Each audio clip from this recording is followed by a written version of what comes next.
राजधानी नई दिल्ली के इंडिया इंटरनेशनल सेंटर में मंगलवार को भारतीय सूचना सेवा के पूर्व अधिकारी चैतन्य प्रसाद की पुस्तक द एज ऑफ इन्फ्लुएंस पर विशेष परिचर्चा का आयोजन किया गया। चैतन्य प्रसाद की इस पुस्तक ने भू रणनीतिक संचार सहित संचार के सभी पक्षों को लेकर एक बहस छेड़ दी है। पुस्तक संचार की भूमिका को वर्तमान स्थितियों में समझने का एक झरोखा है। ये रिपोर्ट देखिए।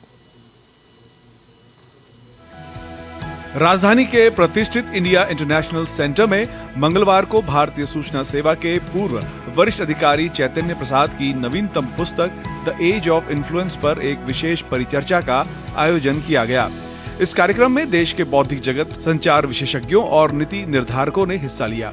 कार्यक्रम की अध्यक्षता आईआईसी के निदेशक के श्रीवास्तव ने की। जेएनयू के professor Amitabh Mattoo, India Foundation के निदेशक आलोक बंसल, वरिष्ठ पत्रकार नितिन गोखले और सिद्धांत सिंबल ने परिचर्चा में भाग लिया। पुस्तक के बारे में बोलते हुए चैतन्य प्रसाद ने कहा कि ये पुस्तक पिछले कुछ वर्षों में प्रमुख मंचों पर प्रकाशित 50 लेखों का एक जीवंत संग्रह है। कम्युनिकेशन का ऑफशूट जो होता है, ब्रांडिंग होता है या स्ट्रैटेजिक कम्युनिकेशन होता है या सिनेमा होता है या सॉफ्ट पावर है, उसको कैसे पूरा एकत्रित करके कन्वर्ज कराएं हम एक आइडिया में, तो उसी लिए हमने इसको किया। और ये 50 ऐसे हमने वेरियस अखबार में लिखे तो फिर उसके बाद ये किताब सामने आई, इसीलिए इसका नाम हमने एज ऑफ इन्फ्लुएंस रखा। चैतन्य प्रसाद की इस पुस्तक ने भू रणनीतिक संचार के बदलते आयामों को लेकर एक नई बहस छेड़ दी है।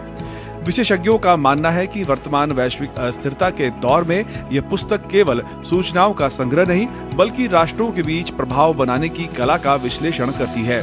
मुझे लगता है एक बड़ा डिबेट होना चाहिए भारत में, और भारत क्या सब जगह होना चाहिए डिबेट, यूनिवर्सिटीज़, कॉलेजेस और जितने पब्लिक पॉलिसी प्लेटफॉर्म्स हैं, कि किस तरह हम इस नैरेटिव को समझे, किस तरह अगर भारत का भी राष्ट्रीय हित आगे बढ़ाना है तो हमको इन इंस्ट्रूमेंट्स जो ये अलग अलग तरह के हमारे पास समझिए वेपन्स हैं, इनको किस तरह इस्तेमाल किया जा सकता है राष्ट्रीय हित में। द एज ऑफ इन्फ्लुएंस वर्तमान समय में संचार की शक्ति को समझने का एक महत्वपूर्ण झरोका है।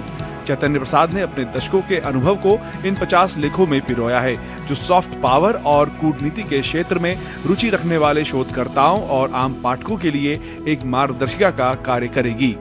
Devendra Rawat, DD news, Delhi. तो इस बुलेटिन में फिलहाल इतना ही। आप बने रहिए डीडी न्यूज के साथ।